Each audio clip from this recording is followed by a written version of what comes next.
மேஷ லக்னத்துல பிறந்தவங்களுடைய குணம் எப்படி இருக்கும் அப்படிங்கிறதுலேருந்து சொல்லுங்க. இப்போ இந்த மேச லக்னம், மேச ராசி இந்த அம்சத்தில் பிறக்கிறாங்க வைங்களேன். அவங்க குறிப்பிட்ட ஒரு பிறவி கர்மாவை அனுபவிக்கணும்னு ஒரு தன்மை இருக்குது. அதில் ஏன் இந்த ராசியில் பிறக்க வைக்கிறான் இறைவன்? தொழில் அமைப்புகள் எப்படி இருக்கும்? அதே ஒரு வேலைக்கு போகிற நபர்களாக இருந்தால் அவங்களுக்கு வேலை எப்படி அமையும்? இவங்க வேலைக்கு போனால் ஒரு இடம் விட்டு இன்னொரு இடம் சிறிது பயணம் செஞ்சு வரைகிறது இந்த மேசம். இயற்கையாகவே தொழிலில் லாபம் அனுபவிக்கிறது இந்த மேசமாக வந்துடுது. இப்போ மேஷ லக்னத்தில் பிறந்தவங்களுக்கு திருமண அமைப்பு எப்படி இருக்கும்? இந்த மேசத்துக்கு ஒரே ஒரு பாயிண்ட் தெரிஞ்சுக்கணும். வாழ்க்கையில் ஒரு ப்ராப்பர்ட்டி அப்படிங்கிறது எப்போ அமையும்? பூர்வீக ரீதியாக இயற்கையாகவே சிறு வயதில் அமைய வாய்ப்புண்டு. இப்போ மேஷ லக்னத்தில் பிறந்தவங்களுக்கு உடல்நலம் எந்த மாதிரி இருக்கும்? இந்த மேச ராசிக்கு இந்த மேச லக்னத்துக்கு ஒரே ஒரு தன்மை முக்கியமானது, இஎன்டி சம்பந்தப்பட்டதில் கவனம். ஃப்ரெண்ட்ஷிப் ஆகட்டும், அவங்களுடைய சுற்றத்தில் இருக்கக்கூடிய நட்பு வட்டாரம் எந்த மாதிரி அமையும் அப்படிங்கிற பற்றி சொல்லுங்க. மேசத்துக்கு ஒரு சிறந்த தன்மை என்ன?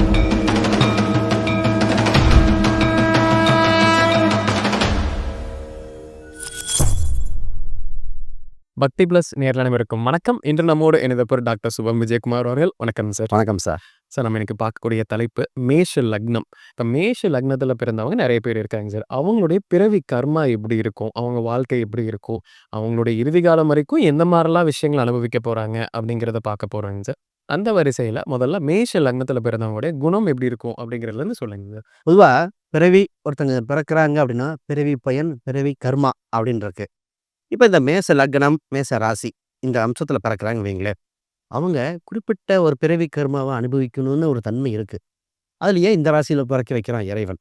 இப்போ நான் சொல்ல போகிறது லக்னத்துக்கு அப்படின்னு பார்த்தீங்கன்னா 70% பொருந்தி வந்துடுது. மீதி 30% அவங்க ராசி தன்மையில் பிறந்தது. இப்போ ஒருத்தர் பார்த்தீங்கன்னா மேச லக்னமாக இருக்காங்க, இன்னொருத்தர் சிம்ம ராசியாக இருக்காங்க. இப்போ சிம்ம ராசிக்கு நம்ம சொல்ல போகிற அந்த பலன், சிம்ம லக்னத்துக்கு சொல்லுவோம், அந்த பலன் 30% இதுக்கு பொருந்தி வரும். இரண்டும் கலந்த கலவையாக இருக்க போகுது. ஒரு 60-65 வயசு இருக்கிறவங்க இது வாழ்க்கையில் அனுபவிச்சிருப்பாங்க. ஒரு 35-40 வயசு இருக்கிறவங்கன்னா பாதி இல்லை முக்கால்வாசி அனுபவிச்சிருப்பாங்க. மற்ற தசாபுத்தி, மற்ற கிரகங்கள் ஏற்ற இறக்கத்தை கொடுக்கலாம். ஆனால் அவங்க பிறவி கர்மாங்கிறது இதைத்தான் நிர்ணயிக்குது.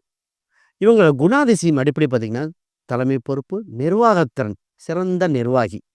இவங்க உறவுகளை மெயின்டைன் பண்ணுறது, நண்பர்கள் மெயின்டைன் பண்ணுறது நல்லா இருக்கும். நண்பர்கள் நிறையா இருக்கும்.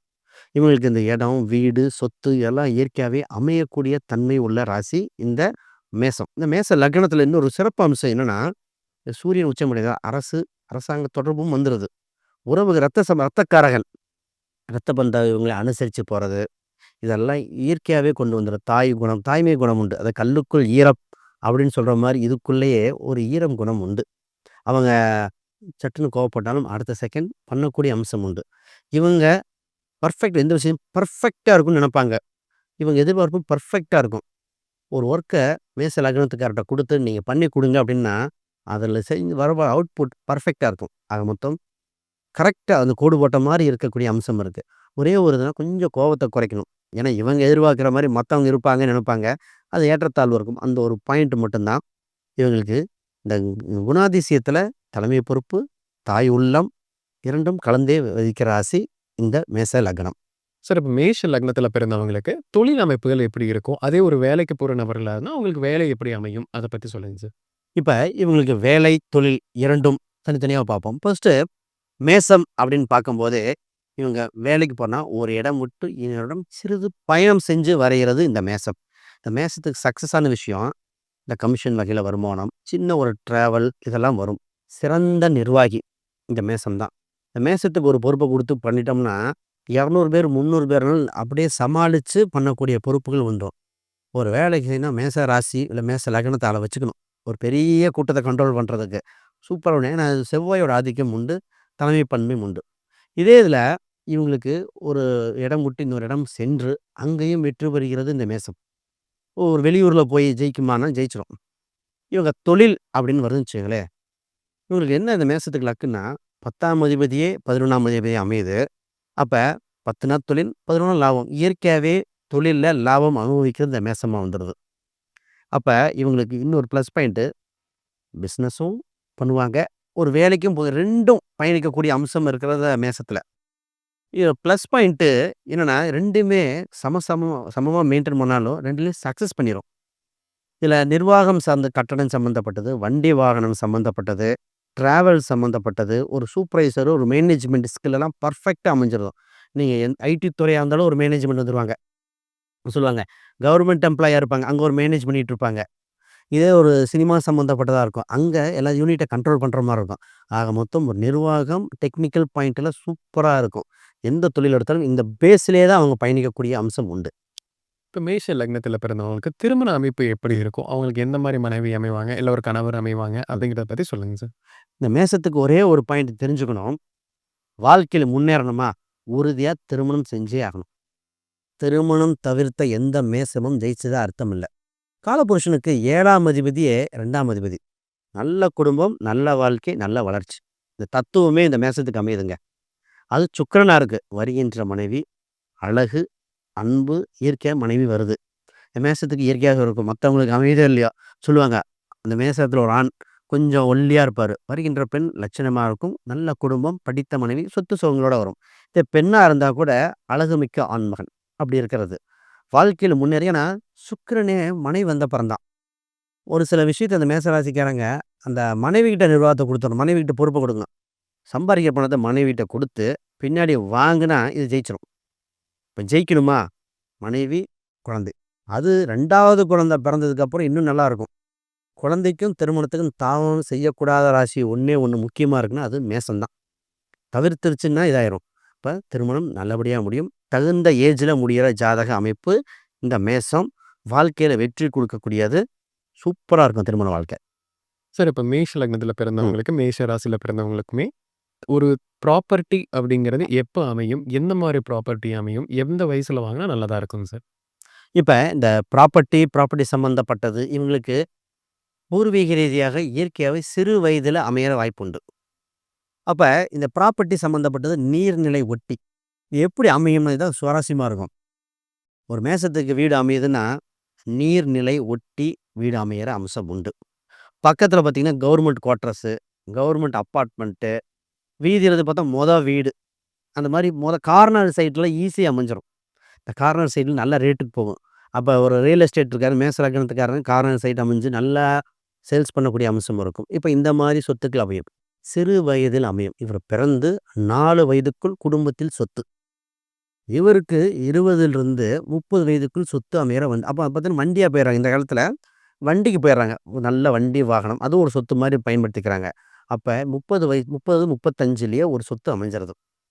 ஒரு சிலருக்கு சின்ன சின்ன பரிகாரங்கள் அ அந்த நின்ற கிரகங்கள் சார்ந்து இப்ப திருமணத்துக்கு போது அந்த நின்ற கிரகங்கள் சார்ந்து பரிகாரம் குடுக்குறோம். ஆனா, அந்த பேஸ் மாரி இதுலயும் என்ன பேஸ் வருதுன்னா, உறுதியா சொத்து அமைஞ்சிரும். வாடகை வருமானம் வாங்கக்கூடிய அம்சமும் உண்டு. மாடி வீடு கட்டுற அம்சமும் இருக்கு. பொதுவாவே இவங்க கட்டினாலே மாடி வீடு, மச்சு வீடு அந்த காலத்துல சொல்லுவாங்க கிராமத்துல. மச்சு வீடு இருக்குதுங்க, கார வீடு பக்கத்துல, இந்த கிராமத்து சைடுல. இவங்களுக்கு ஒரு நாய் வளர்க்குறது, இந்த குதிரை ரேஸு, வண்டி இந்த மாரி வீட்ல ஒரு ஒரு வண்டி வாகனம் அமைஞ்சிரும். அப்ப ப்ராப்பர்ட்டி விஷயத்துல இயற்கையாவே தன்மை உண்டு. ஆ விவசாய நிலங்கள், வண்டி வாகனங்கள் அமையக்கூடியதா இருக்கும். 35க்குள்ள அமைச்சுக்கிட்டா நல்லாயிருக்கும். 1க்கு மேற்பட்ட சொத்து அமையற உண்டு. ஒரு சொத்த வித்துட்டு இன்னொரு சொத்த வாங்குற அம்சம் உண்டு. அது விக்கிறதுங்கிறது நின்ற கிரகத்த தன்மை அது அந்த கர்மாவ வச்சு பார்க்கணும்.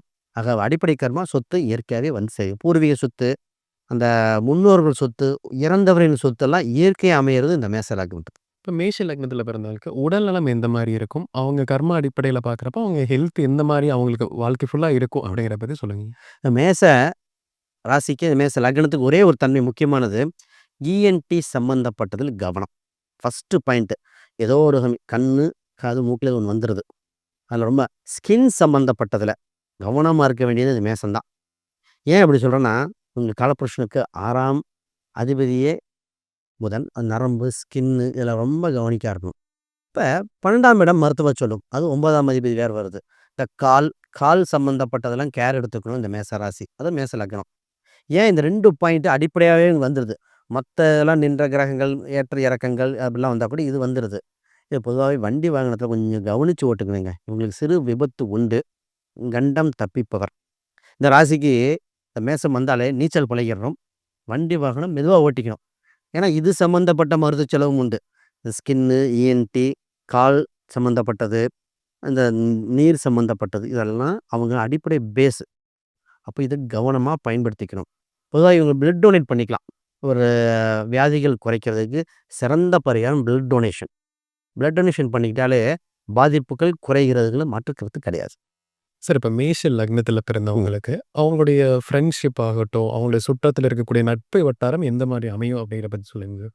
இப்ப இவங்க மேசத்துக்கு ஒரு சிறந்த தன்மைனா, நட்ப மெயின்டெயின் பண்றதுல பார்த்தீங்கன்னா, சிறந்த கில்லாடின்னு சொல்லலாம். நட்பு, பிசினஸ் பார்ட்னர்ஷிப்பு, உடன் பிறந்தவங்க சகோதரர்கள், அதாவது சித்தப்பா பையன், அந்த உறவுகள், ஆண், பெண் இருவரும் கலந்து, அதாவது ஒரு சிலர் ராசி ஆணா இருக்கும். ஆண், பெண் இருந்தாலும் இவங்க 2ம் கலந்த நட்புகள் மெயின்டெயின் பண்றதுல நல்லாருக்கும். இவங்ககிட்ட பேசும்போதே பேசுறதுக்கு வருவாங்க அந்த அளவுக்கு. ஏன்னா கலகலப்பும் உண்டு. 2ஆம் இடம் சுக்கிரன் வேற. கலகலப்பும் உண்டு. அட்ராக்ஷன் பாயிண்ட் இருக்கிறது தான் இந்த மேசம். இப்ப நண்பர்கள் இவங்க வந்த உபசரிப்புன்னு சொல்லுவோம். வந்து முகம் குடுத்து பேசுறது, உணவு சம்மந்தப்பட்டது, ஒரு வெளியூர் வட்டாரத்துக்கு போயிட்டு வர்றது, இந்த சுற்றுச்சூழலுக்கு டூரு அந்த மாரி போயிட்டு வரதெல்லாம் இந்த மேசம் நல்லா மெயின்டெயின் பண்ணும். இவங்க வீட்ல நெறைய பேர் சொல்லுவாங்க, வீட்ல தான் சீட்டு விளையாண்டாங்க. எங்ககிட்ட ஒரு கேம் விளையாடுறதுக்கு வருவாங்க. பக்கத்து வீட்டுக்காரங்கலாம் எங்க வீட்டுக்கு முன்னாடி தான் அந்த காலத்துல சொல்றது. இந்த தாயம் விளையாடுவாங்க, பரமபதம் விளையாடுவாங்க. ஒரு கூட்டமா கூடுற அம்சம் இந்த தன்மைக்கு இருக்கு. அதுவும் குறிப்பா பெண்கள். ஆணா இருந்தா பெண்கள் சம்மந்தப்பட்ட கூட்டங்கள் அதிகமா வர்றது இந்த தன்மை இருக்கு. உறவுகள மெயின்டெயின் பண்றதுல நல்லபடியா பண்றது இந்த மேசம் தாங்க. சரி இப்ப நம்ம மேஷ லக்னத்துக்கும், மேஷ ராசிக்குமான கர்மா பற்றி நம்ம முழுமையா பார்த்தோம். அவங்களுடைய வாழ்க்கையில என்னென்ன விஷயங்கள்லாம் கடந்து செல்வாங்க, இதெல்லாம் இனிமேல் வாழ போறாங்க அப்படிங்கிறதையும் தெளிவா பார்த்தோங்க சார். கண்டிப்பா நம்ம நேயர்களுக்கு இது ஒரு பயனுள்ள கருத்துக்களா அமைஞ்சிருக்குங்க சார். ரொம்ப நன்றி. ரொம்ப நன்றி.